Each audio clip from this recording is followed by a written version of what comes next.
अयांश अपनी पूरी ईमानदारी से कंपनी के लिए दिन रात एक करता था, लेकिन ऑफिस की अंदरूनी राजनीति के कारण आज उसे बिना किसी गलती के नौकरी से निकाल दिया गया। अयांश ने अपने मैनेजर के सामने बहुत मिन्नतें की, लेकिन उसने एक ना सुनी। परेशान अयांश जब भारी मन से ऑफिस से बाहर निकला तो रास्ते में उसकी मुलाकात कबीर से हुई। कबीर एक बेहद अमीर और रसूखदार इंसान था। जब उसने अयांश की परेशानी सुनी तो वो तुरंत अयांश को लेकर वापस ऑफिस के अंदर गया। कबीर के रसूख और दबाव के आगे मैनेजर को झुकना पड़ा और उसने अयांश को वापस काम पर रख लिया। अयांश को लगा कि कबीर उसके लिए भगवान का भेजा हुआ फरिश्ता है, लेकिन वो इस बात से बिल्कुल अनजान था कि ये कबीर की एक बहुत बड़ी और सोची समझी चाल थी। कबीर असल में अयांश की बहन मायरा को हासिल करना चाहता था और अयांश पर एहसानों का बोझ लादकर वो उस परिवार के करीब पहुंचने का रास्ता बना रहा था। दूसरी तरफ अयांश के बड़े भाई राघव के घर में दुखों का पहाड़ टूटा हुआ था। उनका 7 साल का बेटा आरव एक बेहद गंभीर बीमारी से जूझ रहा था और उसके इलाज के लिए लाखों रुपयों की सख्त जरूरत थी। मायरा कुछ पैसे लेकर अपनी भाभी के पास मदद के लिए पहुंची, लेकिन वहां मौजूद एक रिश्तेदार के कड़वे तानों को सुनकर भाभी का स्वाभिमान जाग गया। उन्होंने वो पैसे लेने से साफ मना कर दिया और रोते हुए कहा कि वे किसी की खैरात के सहारे अपने बच्चे का इलाज नहीं कराएंगे। उधर अस्पताल में आरव की हालत लगातार बिगड़ती जा रही थी और उसकी दवाइयां भी खत्म होने वाली थीं। राघव ने अपने कुछ करीबियों से पैसे उधार मांगने की कोशिश की, लेकिन हर तरफ से उसे सिर्फ निराशा ही हाथ लगी। हताश होकर राघव अपने ऑफिस के मालिक के केबिन में पहुंचा और एडवांस लोन के लिए हाथ जोड़कर गिड़गिड़ाने लगा, लेकिन मालिक ने बेरहमी से उसकी अर्जी को ठुकरा दिया और कहा कि वो यहाँ कोई खैरात बांटने की दुकान नहीं चला रहा है। उसी वक्त ऑफिस का अकाउंटेंट वहां आया और उसने नकद 20 लाख रुपए मालिक के टेबल पर रख दिए। मालिक ने वो सारा कैश दराज में बंद किया और राघव को डांटकर केबिन से बाहर निकाल दिया। रात गहरी हो चुकी थी और ऑफिस के लगभग सभी कर्मचारी अपने अपने घर जा चुके थे। राघव अकेले अपनी डेस्क पर बैठा सिर पकड़े रो रहा था। तभी उसकी पत्नी का फोन आया।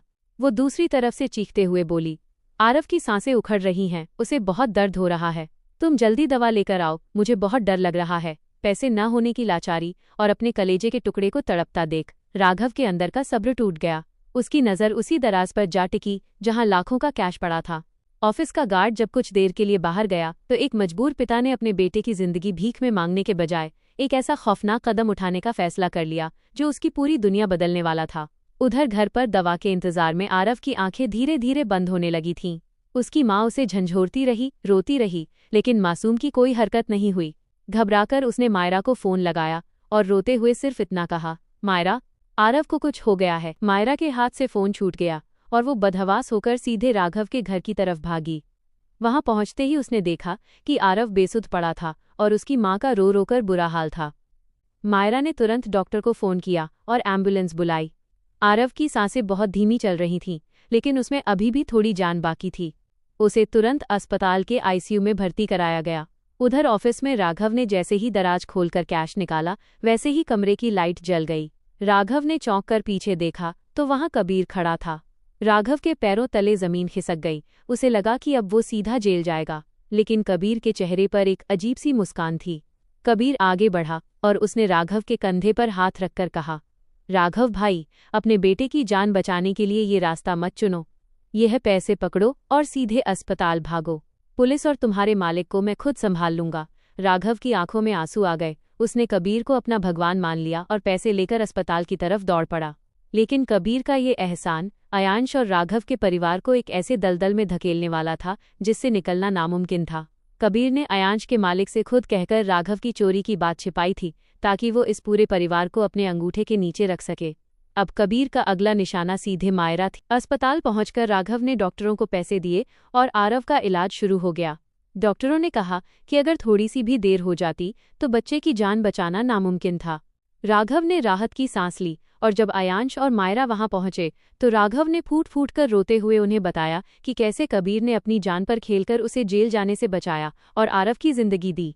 अब पूरे परिवार की नज़रों में कबीर किसी फरिश्ते से कम नहीं था। अयांश तो अपने दोस्त के इस उपकार के आगे पूरी तरह नतमस्तक हो चुका था। कबीर का खेल बिल्कुल वैसा ही चल रहा था जैसा उसने सोचा था। वो रोज अस्पताल आने लगा, फल लाता, डॉक्टरों से बात करता और पूरे परिवार का हमदर्द बन बैठा। एक शाम जब अयांश किसी काम से बाहर गया था और राघव डॉक्टर के केबिन में था, तब कबीर को मायरा के साथ अकेले बात करने का मौका मिल गया। कबीर ने बेहद संभलकर अपनी आवाज़ में झूठी हमदर्दी लाते हुए कहा, मायरा, मैं जानता हूं कि तुम इस वक्त बहुत परेशान हो, लेकिन जब तक मैं हूं, तुम्हें या तुम्हारे परिवार को किसी बात की चिंता करने की जरूरत नहीं है। मायरा ने रूंधे गले से कहा, कबीर भाई, आपने हमारे परिवार के लिए जो किया है उसका कर्ज हम जिंदगी भर नहीं उतार पाएंगे। यह सुनते ही कबीर के चेहरे पर एक शातिर मुस्कान आ गई। उसने धीरे से कहा, कर्ज कैसा मायरा? अगर तुम चाहो तो इस कर्ज को हमेशा के लिए एक खूबसूरत रिश्ते में बदल सकती हो। मैं तुम्हें पसंद करता हूँ और तुमसे शादी करना चाहता हूँ। मायरा कबीर की ये बात सुनकर पूरी तरह सन्न रह गई। उसे समझ नहीं आ रहा था कि जो इंसान उनके लिए भगवान बना खड़ा था, वो अचानक इस मुश्किल घड़ी में ऐसा प्रस्ताव कैसे रख सकता है। कबीर ने मायरा की आंखों में छुपा डर देख लिया था और वो जानता था कि अब ये परिवार उसकी किसी भी बात से इनकार नहीं कर पाएगा। कबीर के इस अचानक आए शादी के प्रस्ताव ने मायरा के पैरों तले जमीन खिसका दी। वो समझ गई कि कबीर की इस भलाई के पीछे कोई हमदर्दी नहीं, बल्कि एक गहरी साजिश थी। लेकिन इस वक्त उसका पूरा परिवार कबीर के एहसानों के नीचे दबा हुआ था। अगर वो इनकार करती तो कबीर राघव को जेल भिजवा सकता था और आरव का इलाज भी बीच में रुक सकता था। मायरा ने कुछ दिनों का वक्त मांगा और सीधे अयांश के पास गई। उसने अयांश को अकेले में ले जाकर कबीर की इस शर्त के बारे में सब कुछ सच सच बता दिया। मायरा की बात सुनकर अयांश के होश उड़ गए। जिस दोस्त को वो अपना मसीहा मान रहा था, वो इतना बड़ा आस्तीन का सांप निकलेगा, उसने सपने में भी नहीं सोचा था। अयांश का खून खौल उठा, लेकिन उसने गुस्से में कोई कदम उठाने के बजाय समझदारी से काम लिया। उसने चुपके से उस कंपनी के मालिक से मुलाकात की जहां राघव काम करता था। उसने मालिक को राघव की मजबूरी बताई और वादा किया कि वे दोनों भाई मिलकर कंपनी का एक एक पैसा ब्याज समेत चुकाएंगे। मालिक भी दिल का बुरा नहीं था। जब उसने मासूम आरव की बीमारी के बारे में सुना तो उसने पुलिस केस न करने का फैसला किया और राघव को माफ कर दिया। अब अयांश और राघव के सिर से कबीर के केस का डर खत्म हो चुका था। अगले ही दिन जब कबीर अपनी जीत के घमंड में मायरा से जवाब लेने उनके घर पहुंचा तो अयांश और राघव उसके सामने आकर खड़े हो गए। अयांश ने कबीर के दिए हुए इलाज के पैसे उसके मुंह पर मारे और कहा, कबीर, दोस्ती की आड़ में सौदा करना बंद करो। हम अपनी मेहनत से पाई पाई चुका देंगे, लेकिन अपनी बहन की जिंदगी का सौदा कभी नहीं करेंगे। कबीर का मुखौटा उतर चुका था, उसकी सारी चालें नाकाम हो चुकी थीं। वह गुस्से में तिलमिलाता हुआ वहां से चला गया। राघव, अयांश और मायरा ने एक दूसरे का हाथ थामा। मुसीबतें अब भी बड़ी थीं और कर्ज भी चुकाना था, लेकिन अब उनके पास उनका स्वाभिमान था और पूरा परिवार एक साथ था। तो दोस्तों, इस कहानी से हमें ये सीख मिलती है कि मुसीबत चाहे कितनी भी बड़ी क्यों न हो और हालात चाहे कितने भी मजबूर क्यों न कर दें, कभी भी अपने स्वाभिमान और अपने परिवार की खुशियों का सौदा नहीं करना चाहिए, क्योंकि धोखे की बुनियाद पर खड़े फरिश्ते अक्सर आस्तीन के सांप निकलते हैं। मेहनत का रास्ता भले ही लंबा और मुश्किल हो, लेकिन उस रास्ते पर चलकर जो सुकून और इज्जत मिलती है वो दुनिया के किसी भी शॉर्टकट से कहीं बढ़कर है।